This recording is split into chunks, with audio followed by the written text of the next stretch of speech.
Eh bien, bonjour à tous et à toutes. Raphaël Oliveira, Société Rexel.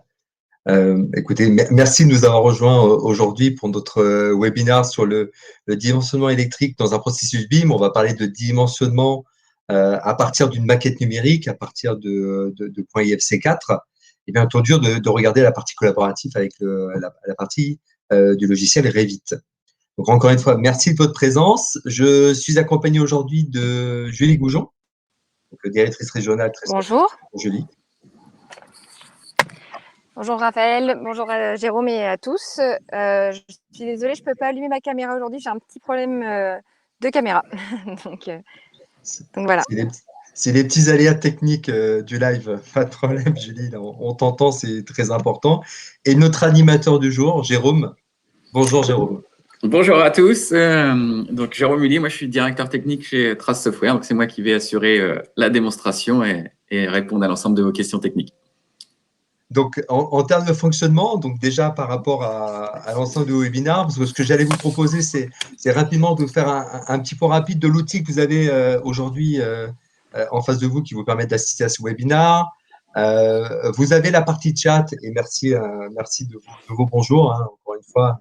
C'est voilà, un grand plaisir de vous retrouver aujourd'hui. Donc, la partie chat, où on est plutôt là pour échanger, se dire bonjour, et c'est déjà le cas. Je vous ai encadré la partie questions parce que c'est vraiment la partie, je dirais, la plus importante pour vous. C'est à un moment donné, Jérôme va nous présenter les outils, cet outil que Trace Software et Rexel vous proposent aujourd'hui. L'important pour nous, c'est surtout que vous puissiez derrière, c'est poser des questions. Poser des questions à tout moment. Et ce que l'on prévoit avec Jérôme, c'est plutôt on se donne le temps en fin de session de répondre aux questions. Peut-être que certaines questions, on pourra y répondre au fur et à mesure parce qu'elles ne sont pas d'ordre purement très, très technique où là, Jérôme sera le plus à même à répondre. Hein, ça j'en toutes les certitudes au vu des autres événements qu'on a pu faire ensemble. Mais voilà, donc globalement, n'hésitez pas. La partie question est là pour vous, elle est là pour poser toutes les questions sur comment obtenir le logiciel. Vous vouliez aller plus loin, vous avez besoin d'échanger avec votre commercial Rexel, par exemple, bien entendu. N'hésitez pas, hein, toutes les questions sont bonnes. Et Julie, moi et Jérôme, si c'est technique, il répondra à la fin. Donc voilà, on répondra à toutes ces questions. Donc voilà l'outil. Ce que je vais vous proposer, c'est Julie, c'est de nous présenter, pour ceux qui ne le connaîtraient pas, la société, le groupe Trace et la spécificité du groupe Trace Software, entre autres.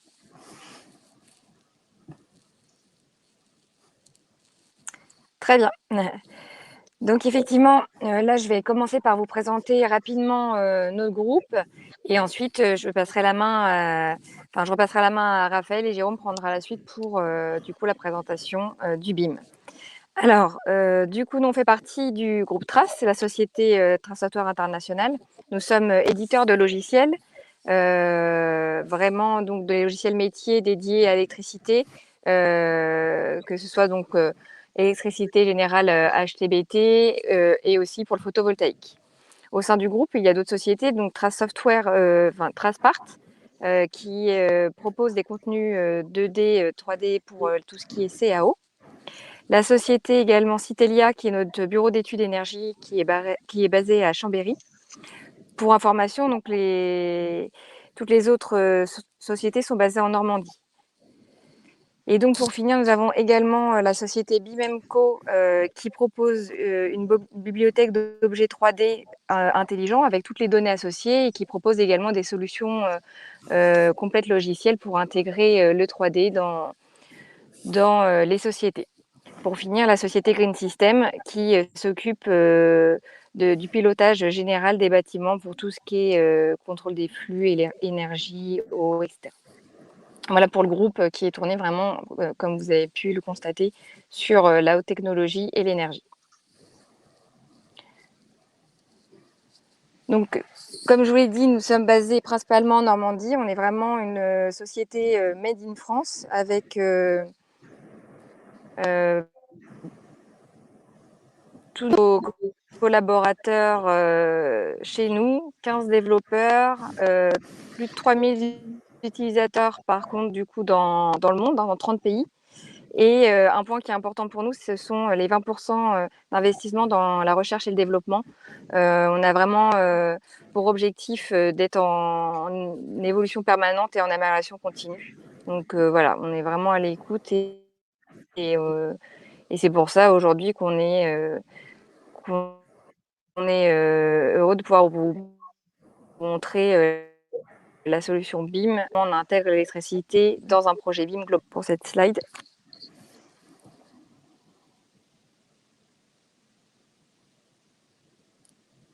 Est-ce que tu peux passer, Raphaël? Je ne sais pas si tu m'entends. Si, je suis passé au slide.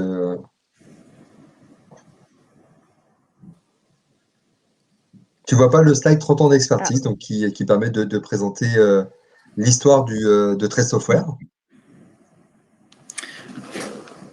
Jérôme, si tu peux justement rappeler rapidement l'histoire. Oui. Oui.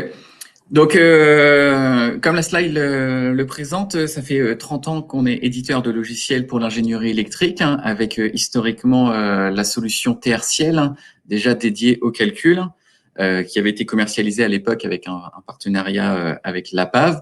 En parallèle, on a eu aussi une offre sur la schématique. Hein, donc, je parle au passé puisque cette solution-là a été vendue en 2019 à la société Dassault Systèmes, hein, donc notre produit phare ElecWorks qui est maintenant commercialisé et développé par Dassault sous le nom de SolidWorks Electrical.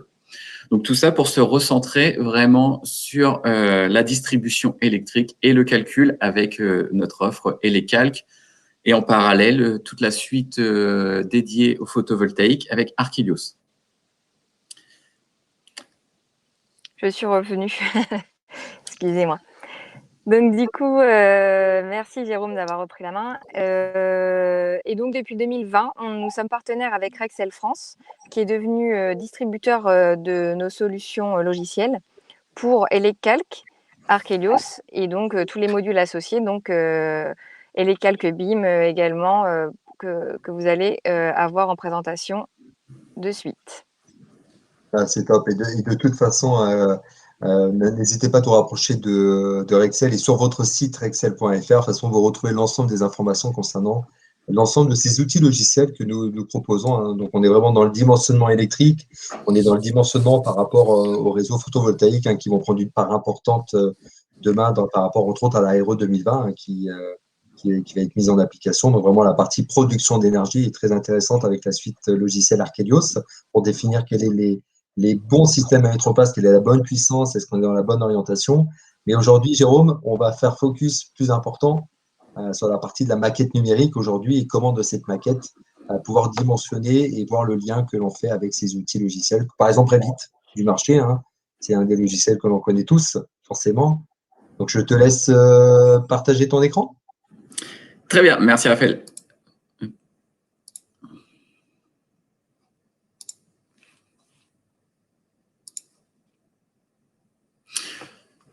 Donc, avant de rentrer dans le vif du sujet, je vous propose de passer 3 petites slides pour remettre un peu dans le contexte du BIM. Donc, aujourd'hui, on considère que le BIM est la seconde révolution numérique hein, dans l'industrie et dans le bâtiment, après le passage du rotring à la 2D. Maintenant, nous sommes à l'ère du BIM. Donc, concrètement, le BIM ne permet pas seulement de révolutionner la partie conception et exécution, mais l'objectif, ça va être de créer un jumeau numérique du bâtiment qui va suivre toute sa durée de vie, c'est-à-dire toutes les phases d'évolution jusqu'à son démantèlement. Donc, l'objectif, ça va être de garder en permanence ce jumeau numérique pour gérer toutes ces évolutions-là et faciliter les différents échanges. Donc, si on se recentre sur le processus au niveau du lot électricité, donc comme Raphaël a commencé à l'introduire, donc on va être sur une solution OpenBIM. On est la seule solution du marché à proposer cet échange OpenBIM, puisque nous collaborons avec le format d'échange qui est l'IFC4. Donc là, dans la slide que je vous présente, sur la partie haute, on a le logiciel d'architecture. Donc là, je suis parti sur un exemple de Revit hein, pour coller à la démonstration que je réalise par la suite. Mais vous allez pouvoir aussi récupérer des maquettes issues d'autres logiciels, comme Archicad, comme SolidWorks qui commence à se positionner sur cette partie-là. puisque ce format d'échange garantit l'interopérabilité. Donc, le cercle vertueux du BIM pour le lot électricité, ça va être de pouvoir exporter et rapatrier cette maquette numérique dans EleCalc pour pouvoir faire son étude métier. Donc, on va récupérer l'ensemble des datas présentes dans la maquette numérique pour pouvoir construire son synoptique, réaliser son étude métier en passant par le routage des câbles, tout le dimensionnement normatif. Et à la fin, on va resynchroniser l'ensemble des données avec le logiciel d'architecture, donc si c'est Revit, de façon à pouvoir constituer un DO numérique. Donc, on a vraiment la continuité de la data pour garantir l'aspect collaboratif. Donc, tout ça, ça va nous générer plusieurs bénéfices. Tout d'abord, un gain de temps, puisque l'information va être centralisée sur un même et unique support, cette fameuse maquette numérique. Donc, le BIM, c'est la géométrie des objets, mais surtout la data qui va suivre. Donc, derrière, notre solution vous permet de gérer l'ensemble de votre étude métier avec un seul outil. EleCalc va vous permettre de modéliser votre synoptique, gérer votre bilan de puissance, effectuer tout le dimensionnement normatif suivant la norme sélectionnée, puisqu'on se positionne aussi à l'international. Derrière, affecter l'ensemble des références matérielles. On a un catalogue multifabricant totalement agnostique. Une fois qu'on a fait l'affectation des références matérielles, on va même pouvoir gérer l'aspect économique puisqu'on peut exporter ces nomenclatures directement sur l'eShop de Rexel et sortir tous les livrables, donc la note de calcul avec toute la schématique en parallèle pour récupérer son unifilaire. Donc, on va limiter grâce à tout ça la ressaisie, l'interopérabilité grâce au format d'échange IFC4 et surtout simplifier et optimiser la gestion des révisions. Donc, on sait très bien qu'un projet en phase conception évolue. Donc, il y a un certain nombre de révisions à gérer. Donc, vous allez voir dans la démonstration comment faciliter l'intégration de ces nouvelles révisions de projet en cours de route. Et derrière, ça va nous amener des contrôles complémentaires pour optimiser la conception. Donc, on va, grâce à l'algorithme de routage, on va être beaucoup plus précis sur la gestion des métrés pour récupérer directement les longueurs de câbles, ce qui va permettre d'optimiser la chute de tension, ne pas avoir de problème de réglage magnétique. Et on va pouvoir faire des contrôles complémentaires au niveau des chemins de câbles, dimensionner le chemin de câble par rapport à son taux d'occupation ou valider le supportage, puisqu'on va être capable de mettre en évidence le poids liné. Donc voilà pour l'introduction. Donc n'hésitez pas à poser vos questions. Hein. Donc, je me ferai un plaisir d'y répondre soit pendant la présentation ou à la fin. Donc là, comme vous pouvez voir à l'écran, donc là, je suis sur l'environnement de Revit, hein, donc un projet type, un bâtiment tertiaire sur plusieurs niveaux. Donc, l'objectif, donc, comme je vous ai expliqué en introduction, ça va être de gérer toute la partie intégration matérielle donc, sur Revit.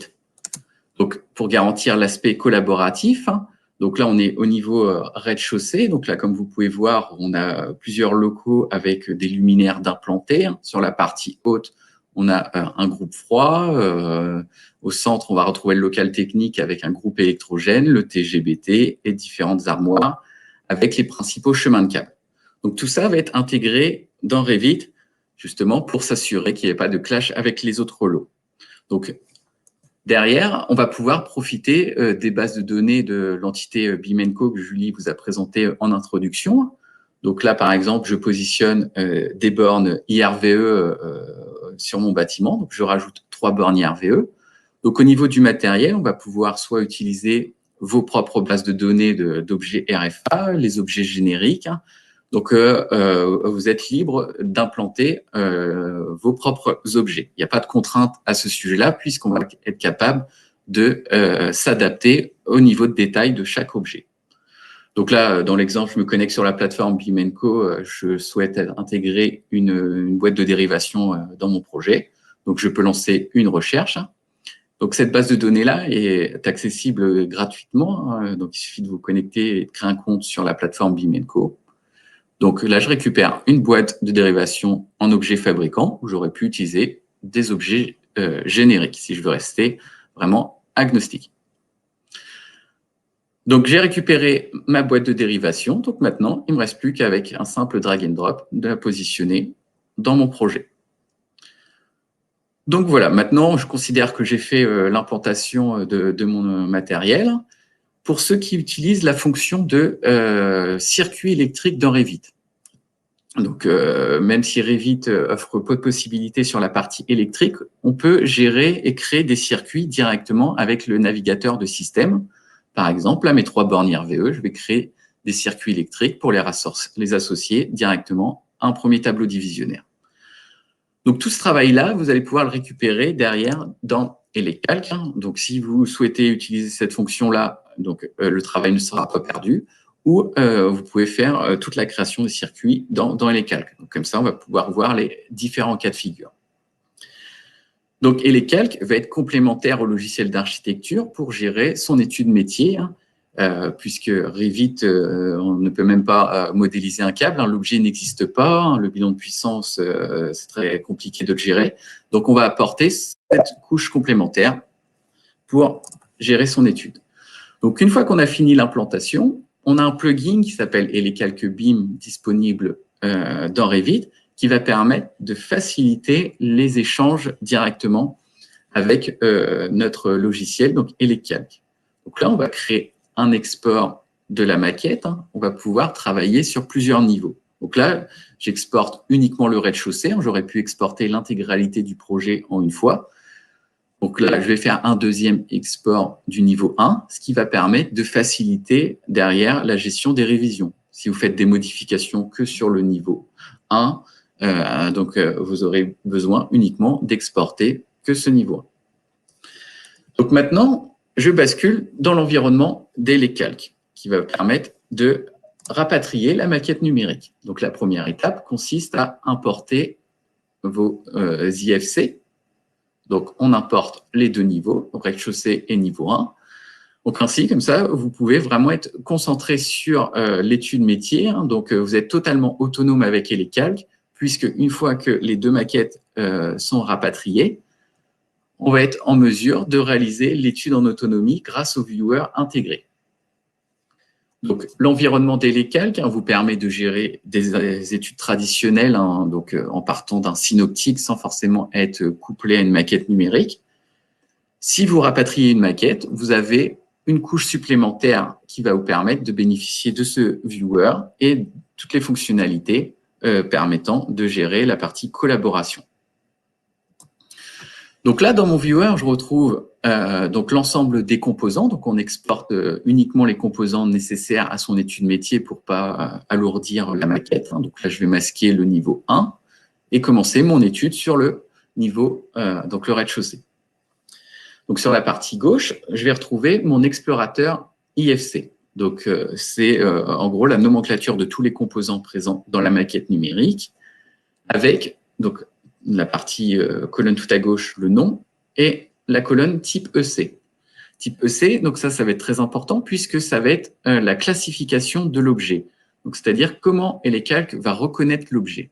Donc, pour cela, on va se baser sur 2 paramètres. Tout d'abord, la classe IFC ou le numéro omniclasse. Donc, si vous avez importé des objets depuis des bases de données configurées correctement, on va être capable de reconnaître en automatique le type d'objet.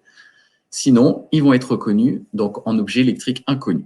Donc, vous pourrez à tout moment reforcer la classification pour justement vous adapter au niveau de maturité de votre maquette numérique, de façon à ne jamais être bloqué.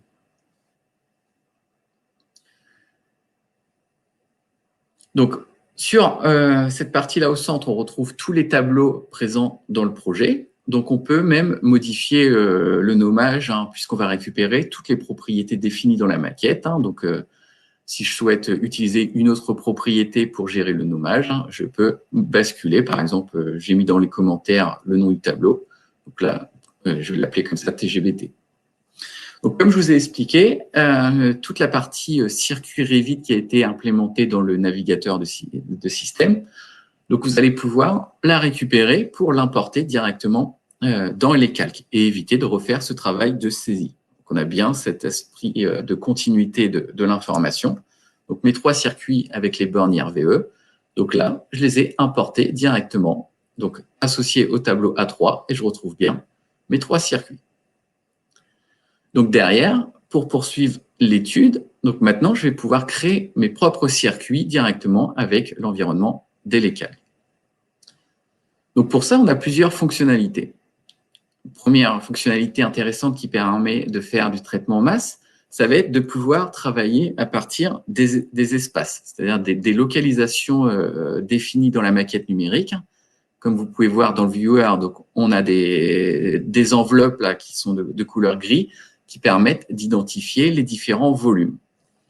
Donc on va pouvoir configurer pour créer des circuits automatiquement à partir des volumes. C'est-à-dire, on va, pour par exemple l'éclairage, on va définir le nombre de luminaires affectés par départ. Pareil pour les prises. Donc là, on va se concentrer que sur l'éclairage et les prises. Et on va sélectionner les différents volumes sur lesquels on souhaite créer automatiquement ces circuits-là. Donc j'ai sélectionné ces 3 volumes-là. Je sélectionne sur quel tableau je souhaite les associer. Donc là, sur le répartiteur de mon TGBT. Et j'ai juste à créer directement mes circuits. Donc là, il va me créer mes circuits donc, de luminaires. Donc comme vous pouvez voir, premier circuit numéro 4, donc il m'a sélectionné mes 6 luminaires pour me créer un circuit dans le volume tout à droite. Donc on va pouvoir cacher ces volumes-là pour faciliter la navigation. Donc là, au centre, on a des circuits d'éclairage avec une boîte de dérivation. Donc je vais pouvoir à tout moment rajouter pour associer ma boîte de dérivation au circuit de luminaire. Comme ça, je vais pouvoir gérer les différents cas de figure de raccordement, en cascade ou en dérivation. Donc là, j'ai un autre exemple. Donc on va associer également la boîte de dérivation qui est présente juste sous le chemin de câble. Donc un simple drag and drop sur le circuit concerné et j'associe la boîte de dérivation. Donc une fois que j'ai fait ce travail-là de création des circuits, je vais pouvoir construire automatiquement mon synoptique à partir de l'explorateur IFC. Et donc là, avec le traitement automatique, comme vous pouvez voir, il va me créer un folio par tableau avec l'ensemble de mes circuits déjà préconfigurés, avec toutes les datas qu'il a pu extraire de cette implémentation. Donc l'objectif, ça va être en permanence de garder un lien entre le synoptique et la maquette numérique. Donc là, vous voyez, je sélectionne un symbole d'éclairage multiple et il me localise sur la maquette numérique le bloc de luminaires associés, donc les 6 luminaires du local de droite. Donc là, les luminaires au centre et ainsi de suite. Donc pour chaque circuit, j'ai même le détail du raccordement. Donc je retrouve bien mes 6 luminaires avec le raccordement en dérivation de simulé. Donc comme ça, automatiquement, j'ai pu créer mon arborescence de distribution. Donc voilà, un autre exemple de raccordement de luminaire, cette fois en cascade. Il a détecté automatiquement, comme il n'y avait pas de boîte de dérivation, il me propose un raccordement en cascade. Donc maintenant qu'on a créé le synoptique, on va pouvoir passer à la deuxième phase qui va consister à définir les longueurs de câble. Donc il y a un algorithme de routage qui est intégré à les calques BIM qui va permettre de détecter le tenant, l'aboutissant. On va localiser les chemins de câbles présents dans la maquette numérique, ce qui va nous permettre de définir le tracé le plus court entre 2 composants s'il n'y a aucune restriction définie. Donc, je lance l'autoroutage et donc là, vous voyez, je passe de 0 m à 27,14 mètres. Je vais pouvoir visualiser sur la maquette numérique le cheminement exact. Donc, vous voyez, en rouge, donc on part de notre TGBT jusqu'à la boîte de dérivation qu'on a implantée tout à l'heure. Donc, vous pouvez paramétrer des surlongueurs avec des règles, par exemple, disons de 0 à 10 mètres, ajouter 1 mètre de surlongueur, et ainsi de suite, pour prendre en compte une réserve. Donc, comme ça, je vais pouvoir, pour chaque circuit, lancer le routage du câble. Donc là, 0 mètre, je lance l'autoroutage et il me récupère une longueur de 22,9 mètres. Donc là, voilà, j'ai le deuxième cheminement jusqu'à ma boîte de dérivation. Donc, je peux faire une sélection multiple et lancer l'autoroutage pour l'ensemble des câbles. Donc, Donc là, il m'a fait mon raccordement en cascade pour cette rangée de luminaires à gauche.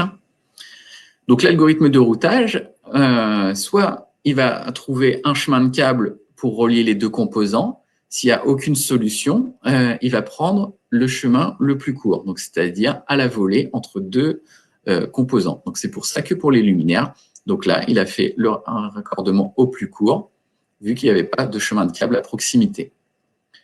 Donc, la notion de connecteur électrique, hein, donc si il n'y a pas de connecteur électrique d'intégrer dans l'objet, hein, quand vous l'avez ajouté dans la maquette numérique, on va créer automatiquement ce connecteur électrique. Donc, vous n'avez pas cette contrainte de devoir gérer avec précision l'intégration des connecteurs, puisqu'on va les gérer par défaut s'ils sont absents.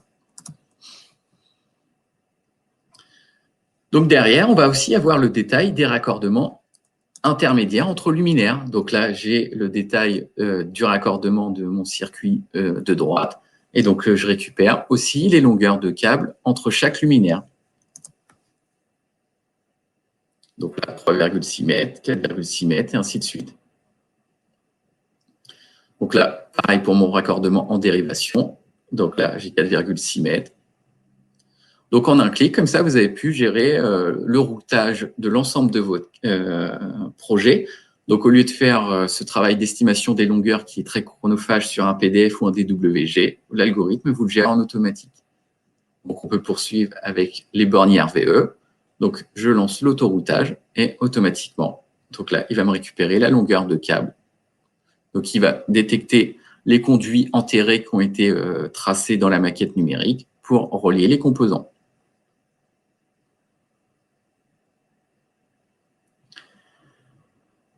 Donc, vous allez pouvoir travailler dans les deux sens. C'est-à-dire, si vous souhaitez rajouter un circuit sur le synoptique, donc là, je veux simuler mon circuit pour alimenter mon groupe froid. Donc, j'ai modélisé ça sur le synoptique. Derrière, je vais pouvoir associer après coup le composant moteur au groupe froid. Donc, dans la maquette numérique, le groupe froid a été reconnu comme un moteur asynchrone. Pour l'étude électrique, on va la simuler au niveau des caractéristiques électriques, un simple composant moteur asynchrone. Donc, si ils sont de la même catégorie, vous allez pouvoir associer ces deux composants-là. Et donc maintenant, il est capable d'identifier dans l'espace l'implantation du groupe froid. Et je peux gérer comme ça le routage du câble.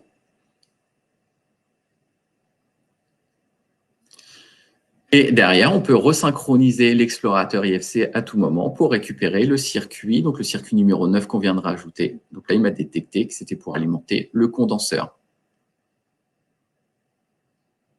Donc voilà, on va vraiment pouvoir s'adapter aux différents cas de figure. Donc, par exemple, si vous avez commencé à modéliser votre synoptique avant de recevoir la maquette numérique, vous allez pouvoir associer les composants après coup. Vous n'êtes pas obligé de repartir d'un projet vierge. Donc là, on va gérer les liaisons entre tableaux. Donc, on fait un départ avec un renvoi pour basculer sur mon armoire A3 qui va me permettre d'alimenter l'ensemble des bornes IRVE. Donc, même principe, je connais maintenant le tenant, l'aboutissant, je peux router de la même manière mon câble.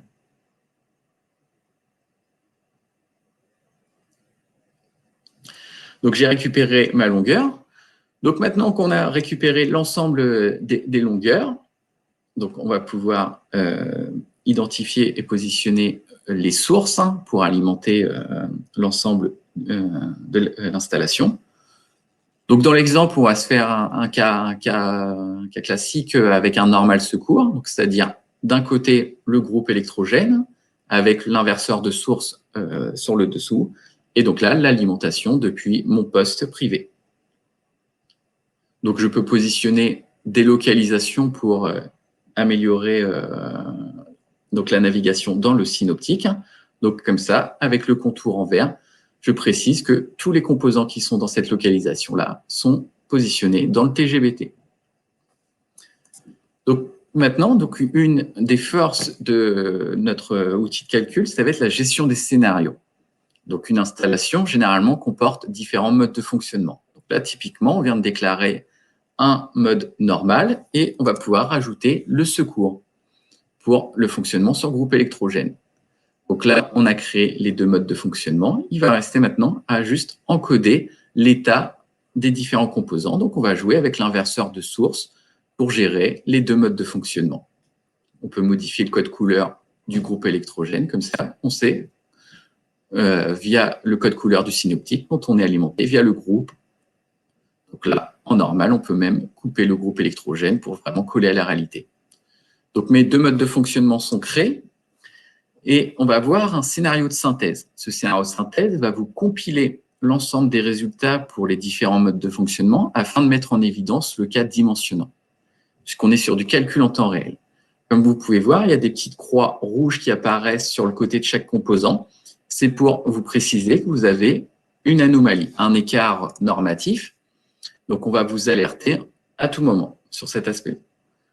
Donc, on va pouvoir affecter derrière des références fabricants à l'ensemble des composants, donc avec notre catalogue totalement agnostique. Donc là, on avait paramétré pour arriver sur du Schneider directement. Donc j'ai mis mon IC60L sur l'ensemble de ces protections-là. De la même manière, on va pouvoir associer des références sur l'ensemble des câbles. L'intérêt, ça va être d'une part de gérer des nomenclatures matérielles, mais aussi vu que dans les fiches produits, on gère la notion de diamètre extérieur sur le câble et de poids linéique. Donc, comme vous pouvez voir sur la partie droite de la fiche produit, diamètre extérieur 11 mm, poids linéique 145 kg au kilomètre. Donc, avec ces paramètres-là, on va pouvoir mettre en évidence comme ça des contrôles complémentaires avec le taux d'occupation. Donc, on va mettre des câbles pour le circuit d'alimentation. Et comme ça, on va pouvoir retourner sur la maquette pour visualiser ce taux d'occupation. Voilà, je récupère mon viewer. Et maintenant, quand je vais sélectionner un tronçon de chemin de câble, comme vous pouvez voir sur la partie haute, il m'affiche bien le taux d'occupation.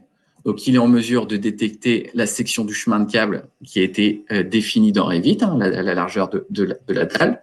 On connaît le nombre de câbles à l'intérieur, leur diamètre extérieur, donc ce qui permet de mettre en évidence ce taux d'occupation directement. Donc, bien évidemment, tout ce qui est mode de pause, ça va être pris en compte automatiquement. On a des fonctions aussi pour gérer des coupes directement sur la maquette numérique. Donc là, on est sur un projet, on va dire, assez simple sur un seul niveau, là, mais sur des projets plus complexes. Comme ça, vous allez pouvoir faire différentes coupes et mémoriser des vues pour faciliter comme ça l'interaction avec le viewer.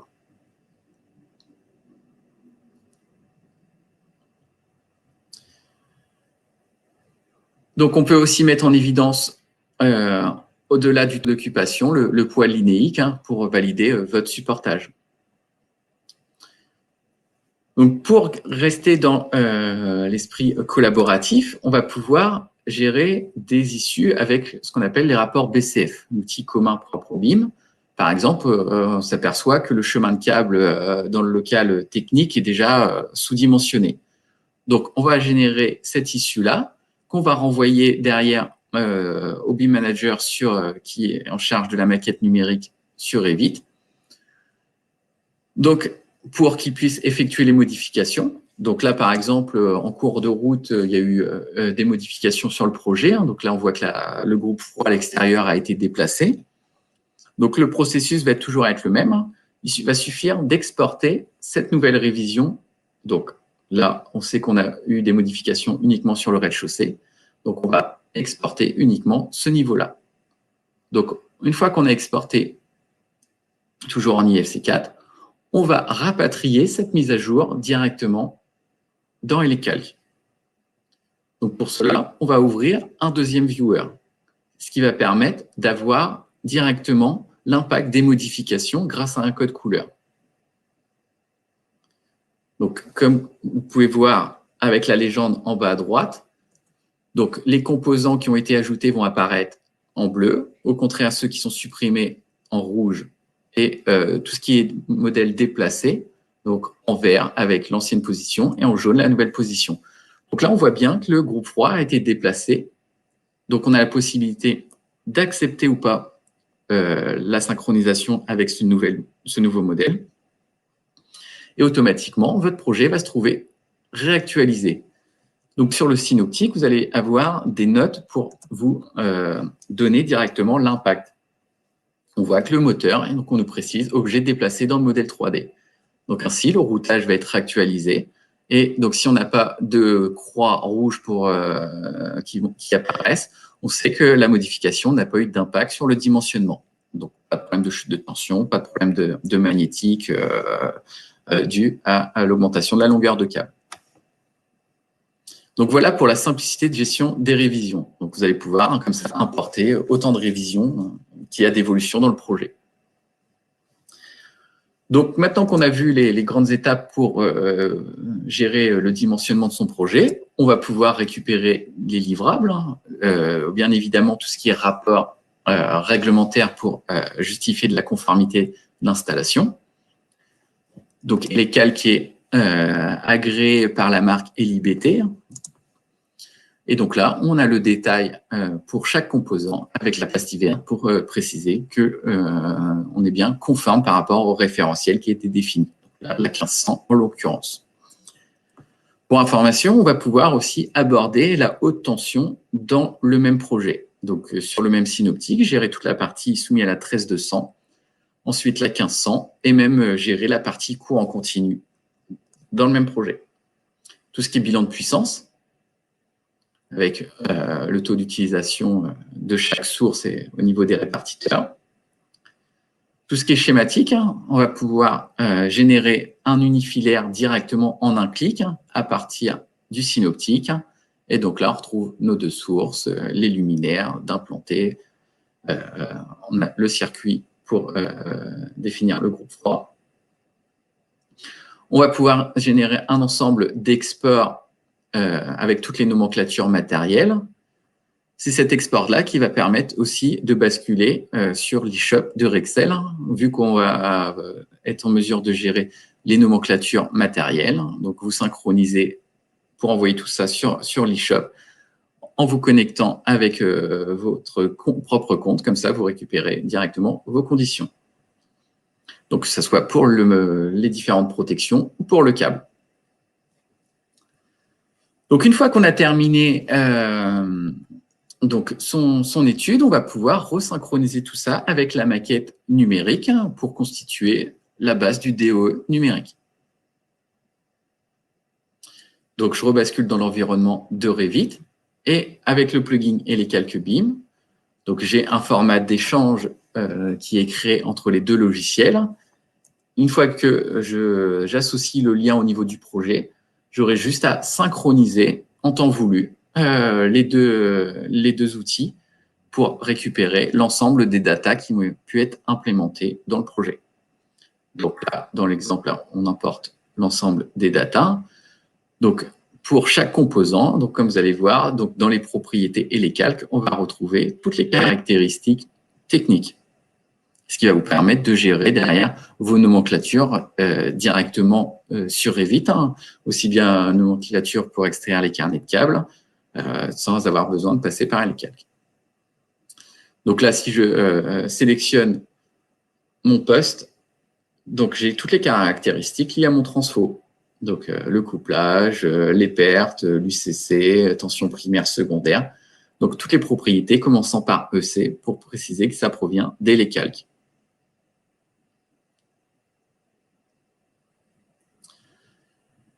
Donc ensuite, pour sortir d'autres livrables directement sur Revit, on va pouvoir tracer les liaisons. Donc vu qu'on a géré les circuits avec le routage exact des câbles, on va pouvoir profiter de ces liaisons-là pour identifier le tracé des fils, pour fournir comme ça une base pour le tirage du câble. Donc là, je retrouve tous mes circuits. Donc, soit je peux tracer tous les fils d'un coup, ou je peux tracer uniquement les fils qui m'intéressent. Par exemple, en cliquant ici, voilà, je vais tracer le cheminement, voilà, les liaisons entre mes luminaires avec l'étiquette pour me préciser le tableau sur lequel je dois me raccorder.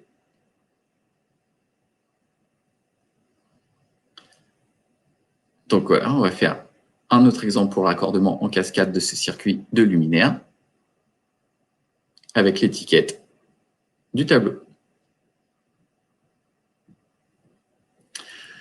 Et pour finir, si vous souhaitez aussi récupérer tous les circuits électriques dans le navigateur de système disponible dans Revit, donc vous allez pouvoir resynchroniser tous vos circuits. Donc au début, j'avais uniquement mes 3 circuits d'éclairage, enfin 3 circuits, excusez-moi, pour les bornes IRVE. Donc là, je vais retrouver maintenant tous mes circuits d'éclairage avec tout le détail.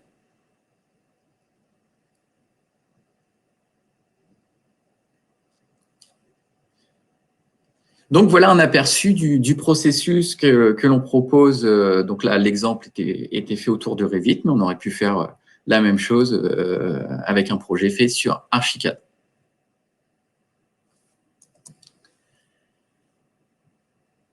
Donc je vous propose de passer aux questions. Là, je n'ai pas encore vu de questions pour le moment.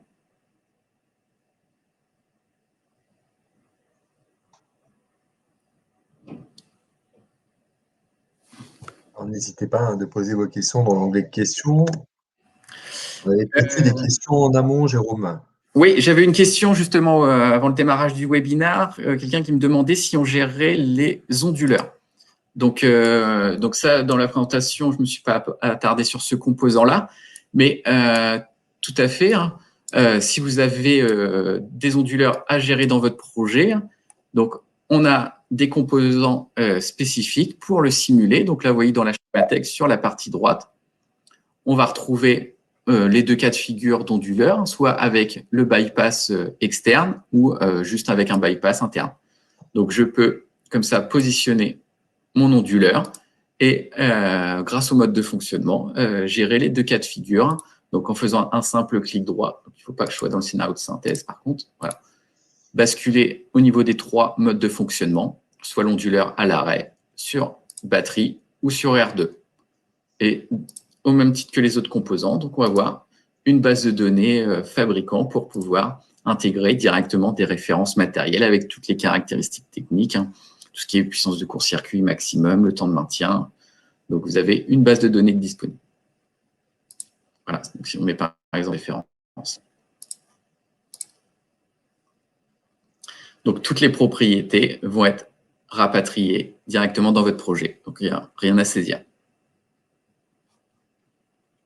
Jérôme, on a reçu une nouvelle question de Frédéric Poupon. À quoi ressemblent les documents, les plans remis au monteur pour exé chantier? Donc, comme je vous ai montré dans la présentation, hein, tout ce qu'on va générer sur Revit, hein, avec le tracé des liaisons, tout ça, on va pouvoir l'exporter, le générer en PDF. Et après, il suffira de gérer votre impression au format voulu pour fournir sur le chantier. Hein. Donc, on pourrait aussi travailler depuis une tablette, hein, et récupérer tout le détail de la maquette numérique, hein, vu que sur le viewer, hein, vous avez tout le tracé des fils, comme je vous ai montré, avec le tenant, l'aboutissant. Mais bon, pour le moment, la pratique est plutôt encore au format papier sur le chantier, donc on va pouvoir gérer les 2 cas de figure.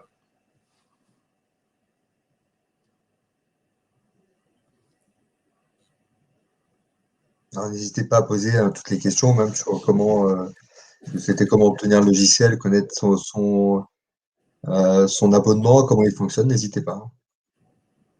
N'hésite pas, Jérôme, si tu peux aussi repiocher dans les quelques questions qu'on a pu avoir en amont, si tu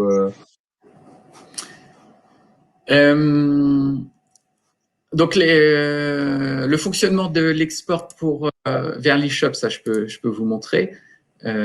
Donc, hop.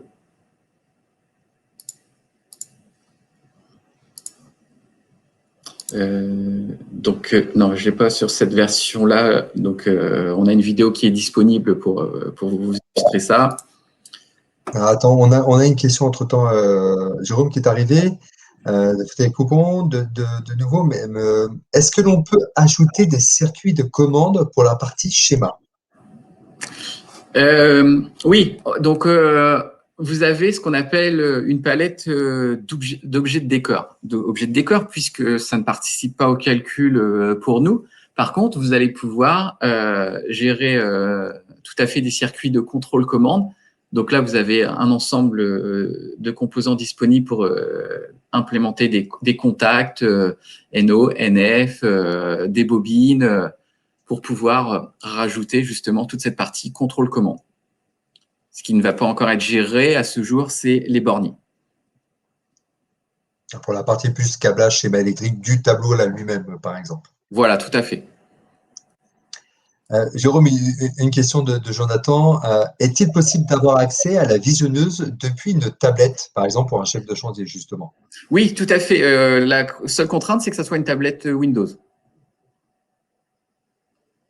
Mais oui, tout à fait.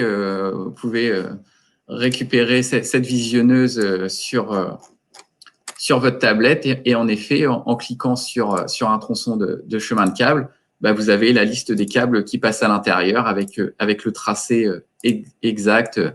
Comme ça, il n'y a pas de doute à se poser au niveau du cheminement. Donc voilà, Jonathan, à partir d'une tablette plutôt Windows. Android, Jérôme, quand tu dis Windows, on est… Justement, non, c'est pas compatible pour le moment Windows. avec Android, donc tablette Surface par exemple.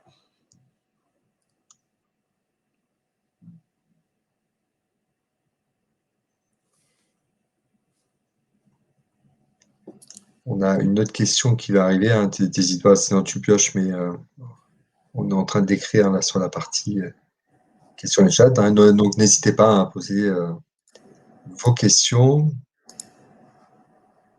même sur l'outil Revit, comment et les calques peuvent s'associer, est-ce que c'est automatique? Enfin, je pense que Jérôme vous l'a montré. Après, ça peut être tout. Je sais que vous êtes pour certains affûtés sur la partie BIM peut-être.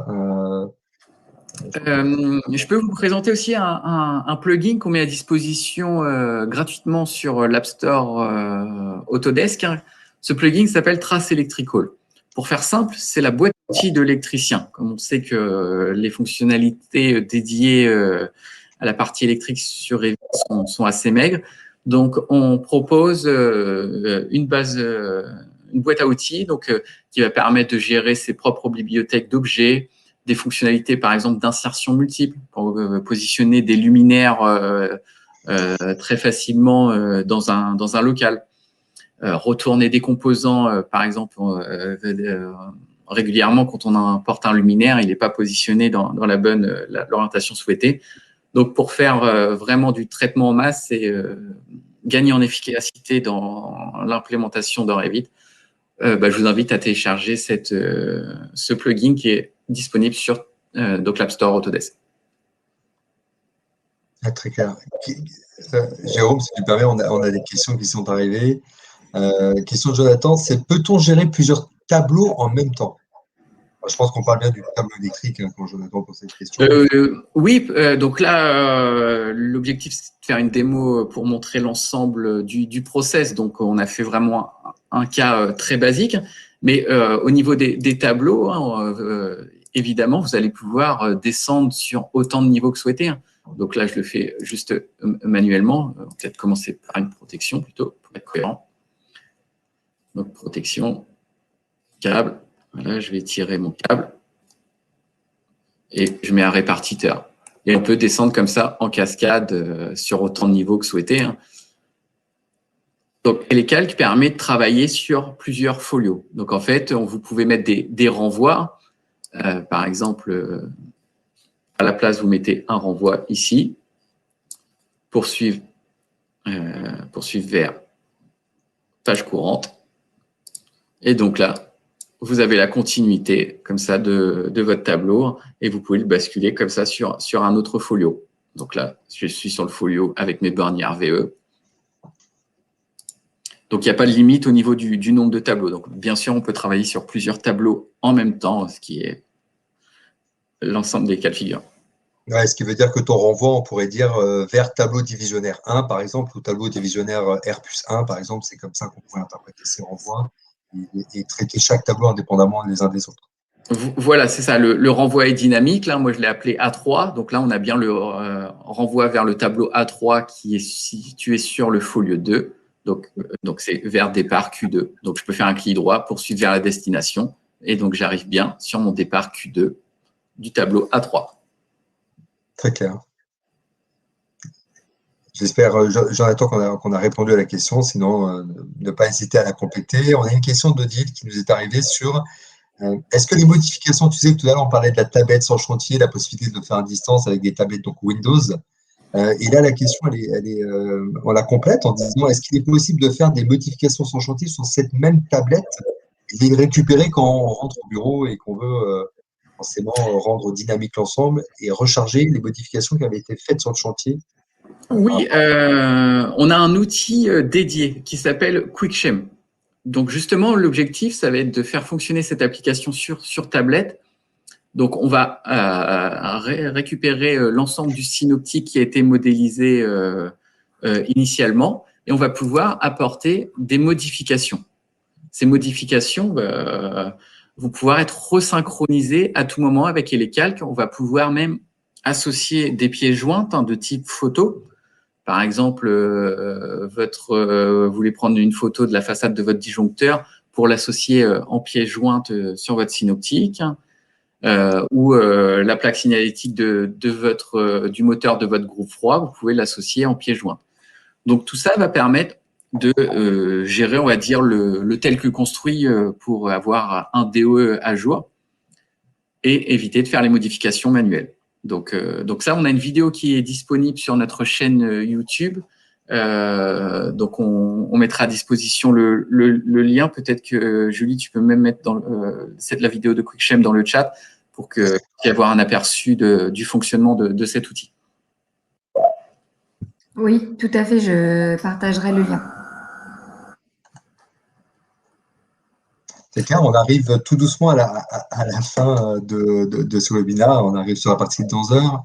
De toute façon, donc pour vous expliquer le fonctionnement d'ailleurs de cet outil, donc vous vous êtes connecté, donc vous êtes reconnu par l'outil, donc vous pouvez revoir à tout moment le replay, c'est-à-dire que dès qu'on va s'arrêter, 1-2 minutes après, le replay est disponible via les mêmes accès que ceux que vous avez utilisés pour vous connecter à l'événement. Vous allez pouvoir donc reprendre l'accès. S'il y avait des questions complémentaires, on y répondrait, donc vous aurez aussi accès à des questions qui auraient pu être posées par la suite, forcément. Vous allez donc prendre l'ensemble des éléments qu'on a pu partager avec vous. Jérôme, si tu permets, je vais juste repartager comme un élément important pour l'ensemble des participants qu'on a vu avec. Hop, je vais vous partager mon écran parce que là, celui-là, il est important pour vous parce que maintenant, vous avez pu voir la présentation si vous souhaitez. Voilà. Nous, on vous propose donc Très Software et Excel vous propose par exemple une période d'essai de 7 jours, si vous voulez un peu tester l'outil justement, profiter d'un accompagnement un peu personnalisé. Donc voilà, pour aller un peu plus loin par rapport à ces webinaires, forcément, n'hésitez pas à vous rapprocher des équipes Excel, donc vos commerciaux plus près de vous qui vont vous accompagner pour organiser donc la réception de cet essai de 7 jours et aussi organiser avec les équipes Très Software un accompagnement personnalisé. Donc voilà, on reste à votre disposition. Le webinaire reste à disposition en termes de replay avec les mêmes liens de connexion. Vous allez pouvoir revoir certains éléments, si vous voulez reprendre ce que Jérôme a pu partager avec nous. Encore une fois, merci Jérôme, merci de cette présentation qui est toujours aussi claire pour nous. Julie, merci aussi de la présentation de départ. Je te dis aussi à très vite. Hein. On a d'autres webinaires à venir sur le photovoltaïque, par exemple. Voilà, le 27 mai. Pour les participants. Voilà, au nom de Julie et Jérôme, on va vous remercier et vous dire à très bientôt pour le prochain webinaire Excel et avec Très Software. Merci à tous, à très bientôt. Bonne fin de journée, merci. Merci, au revoir.